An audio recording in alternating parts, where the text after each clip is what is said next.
Greetings out there in YouTube land. This is Morris, man. As always, I thank you guys for coming to my channel. As you probably hear, we got a new addition to the house. This is what happened. I went outside last week to cut my yard, side of the house, because the hedges are getting tall. And this is what I found. Say hello to Cotton. Cotton's about maybe 5 weeks old. I know his mother, because his mother shows up in my backyard every day looking for a meal. And I knew she was pregnant a couple of months ago. And I was waiting for her to drop a load, and she had dropped the load, and I couldn't figure out where she dropped the load at. And then I went back there, my yard 2 weeks ago, or should I say about a week ago, and found out that she had one of her litters in my backyard. Cotton likes to talk when she shouldn't, and when she should, she won't. But I thought I would start off this video with this announcement. And actually, I'm just going to keep Cotton for maybe another month, because this is a temporary adoption center, I should say. Home for her, adoption home. I'm going to find her a nice home. She's a beautiful cat and very pleasant. You know, she already know how to use the litter box, and I was extremely impressed when I seen her do that, because she's not even, I won't even say 5 weeks old yet. But the purpose of this video is, I'm not quite sure what I'm going to entitle this at this time, but once, I hope you ain't trying to pee over there, because you ain't moving, buddy. No. She got me kind of worried there for a minute. I don't do urine and cat do pickup, buddy. You have to take care of that on your own. But I'm probably going to take her out of here, because she's kind of going to be distracting. Goodbye, Cotton. Cotton don't want to go. Bye, Cotton. Okay. Sorry about that. At this time, I'm not quite sure what I'm going to entitle this video, but it would be appropriately entitled as far as the connection of the subject. Every now and then, I can't help but do this, because it's a learning experience. I don't do anything on my channel deliberately negative, because I don't believe in throwing out negativity to the universe. I mean, if I don't have anything really positive to say about you, I don't say nothing. But I do have to sometimes speak on nonsense, because when you speak on it, it lets the people that do it know that this is not acceptable, and it's not tolerated on my channel. You quickly get blocked and your comments get taken down, you know. So just think about that. If you got time to waste to do this, because it's a waste of your time to do this, that's what's going to happen. Because there are some people that don't monitor their channel. You see all types of foul language and disrespectful comments and hateful stuff, and they just leave it there. And it's like, come on, it's your responsibility to clean up your part of the neighborhood, you know. Because I kind of consider YouTube as kind of our little community, and you have to do your part in your part of the community. So that's why I post videos like this, you know, because there's some people like, oh, don't get those haters any time of the day. I'm like, well, you know, I have to let the haters know, and people that are potential haters, that I'm not having it here. So take it somewhere else. Because every now and then I get this, you know, I don't claim to be perfect in anything that I do, especially here. You know, I'm human and I make mistakes too. You know, but every now and then, but let me say this first. I try to make a serious effort that anything that I post is as accurate as it can be, and as accurate as I can make it. You know, so again, not 100%, but I try my best to become close to that. So, you know, every now and then I get this, and it's not a big deal. Oh, those chords are wrong. And the majority of stuff that I do, if I don't do by ear, and I got a pretty decent ear, I have the sheet music. I have the professional sheet music. I didn't go online trying to find some dude Tab is claiming he's from in the college dorm room. Tab it is in a different key nonsense, because all that is nonsense, you know. And I'll leave a link down here, because it's funny. This is funny. The majority of the time I get those comments is when I just play and have the chords. Now, I have videos where I have, sometime when I have at my disposal quick reach, I grab the songbook and put it up to the screen before I even start to play to let people know I'm playing from professional sheet music. This is not something I done found 5 or 6 hands down or whatever, passed down. And I got a comment from a guy I did America, I believe it's called Lonely. Oh, look, lonely people. Yeah, I think, well, you'll see in the video when you click down there. I think it's called Look at All the Lonely People, something to that effect.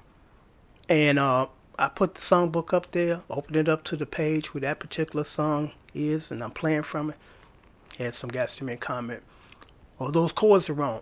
And before I looked at the video, because I've done over 4,000 videos, before I even looked at the video, I'm like, okay, one of these guys. And then I looked at the video, I'm like, I got the songbook up here. And this guy still think that I'm wrong. And I'm like, okay, let's think about this. Sheet music is extremely accurate. This is what these people do. It's not their second job or they moonlight. They just giving up free theories on what they think the chords are. I have over 350 songbooks. I've played out of thousands. I'm a professional musician. I played out of thousands, okay? But I have at least 350 in my possession. And out of the 350 and the thousands that I've played out of, I've only found one error. Now, this is just my evaluation and my tabulation of, or should I say, yeah, my tabulation or assumption or opinion that 99% of the stuff I've been through, and I've been through more than most people, especially the non-professionals. I've been through more books than most people. 99% accurate. 99. One error. Actually there was two, but I won't even count the second one as an error. It was just a typo. It's the difference between I meant this, but I actually did this. Because sometimes I do that, and I got people call me, oh, you playing this, but you playing that. I'm glad you caught it, okay? Because I'm not perfect, That lets you know that you're on top of your game and you're not just kind of, breezing through it and not paying attention.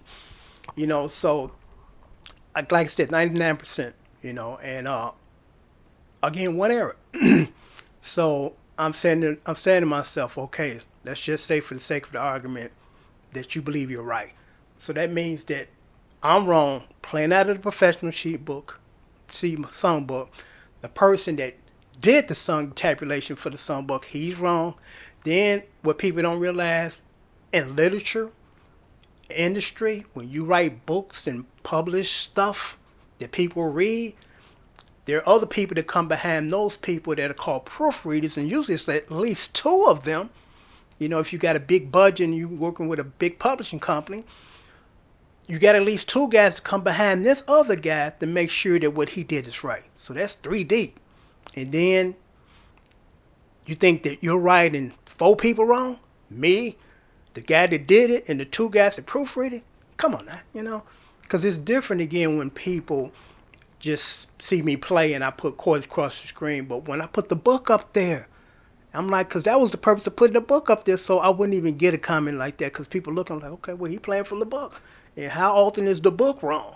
So it's like, come on, man, just ridiculous. Get a life and go do something productive.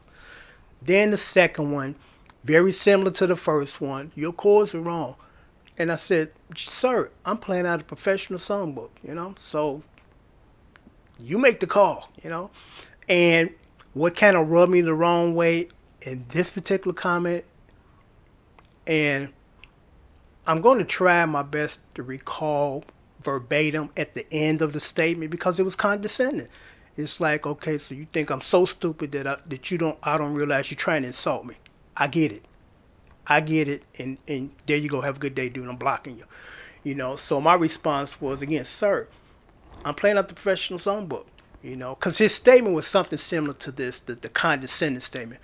Well, I guess you play it the way that it sounds good to you. And then I said, I play it from a professional songbook, so I guess you're playing it the way that it sounds good to you.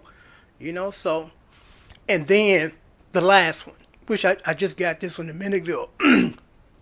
Now, most of us on YouTube, there's a difference when you have a professional video presentation, you got professional gear, you have professional editing equipment, you have people that do this for a living or they're good at it. At some point in time, they studied it.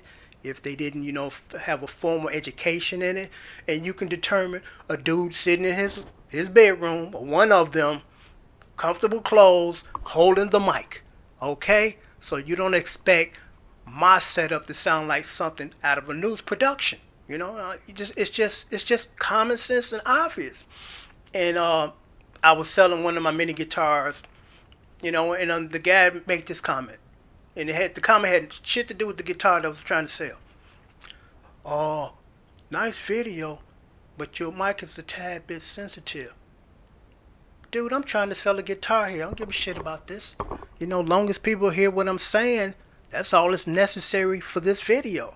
I'm not being, I guess, rated or should be on how good is the mic and can you hear all this and is he popping his P's bullshit. It's like, come on, man. I'm a dude sitting in my bedroom selling a guitar. And you know this. And what you just said regarding the mic had nothing to do with the topic of the video. So go get a life, man. Go get a fucking life. But every now and then I have to address this ridiculous nonsense from ridiculous idiots. And I do that.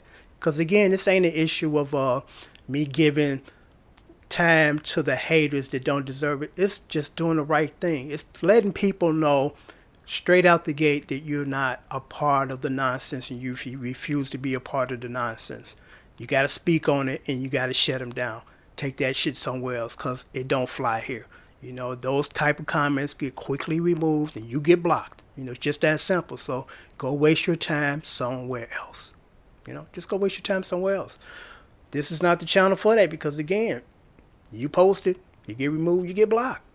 So go find something else to do. But I thought that, that you guys would find this video interesting. Interesting.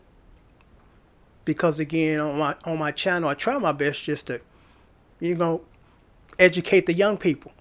I've been there, done that. And this is what you want to avoid. This is what you need to address. Because if you don't think people think that it's okay to do it and they continue to do it. In a perfect world, like on TV, you got somebody bothering you and you kind of give them this speech about, this ain't cool, man. And then they realize the error of their ways, they took their head and walk away. In real life, you got to step to them because they stepping to you and let them know that you're not having this bullshit. Take this nonsense somewhere else.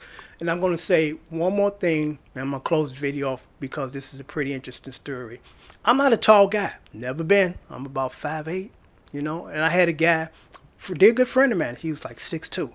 And Derek was a really extremely handsome dude, When we were teenagers, he was tall, light-skinned, hazel eyes. The women loved him.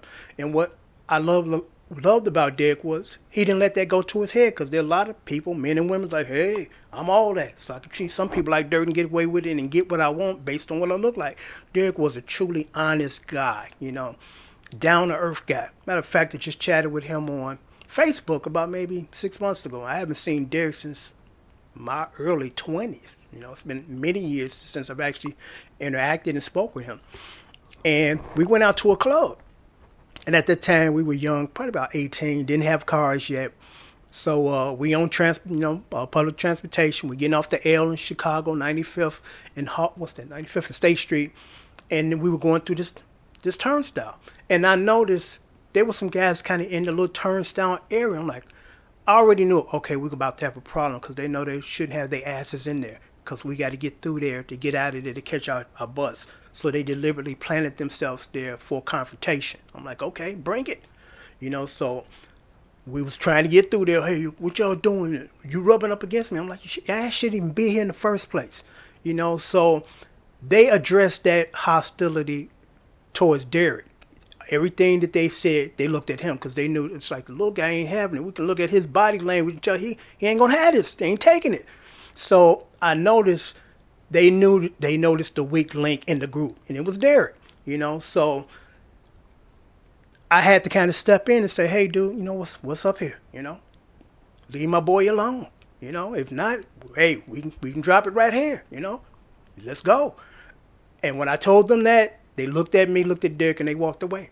Because they knew I wasn't having that shit. I'm like, I'm not about to let you take my boy down. And you definitely ain't taking me down. You know, and sometimes you're forced to do that. It ain't that I think that I'm Bruce Willis. You know, Bruce Willis, you know, the actor, his persona, and his movies, I love him. He's one of my favorite actors because I love the Die Hard series. You know, he's a guy that ain't taking no BS. You know, but it wasn't about me trying to be tough. It was about me protecting myself and my best friend. You know, and they knew that I wasn't having it. And if it's time to go, let's go. It's still a, we both afraid. They noticed that, and now they want to try to dig in our pockets and take our money. That ain't gonna happen. You know, I'm gonna get my ass whooped trying to whoop your ass if that's the case. But let it be known, I'm not having it. You know, not having it. You know, and in life, you got to go through life having to sometime do that. Because again, there's some people that think, okay, we can just do what we want to do here. No, you can't. Not here. Take it somewhere else. Till next time, take care and thanks for watching.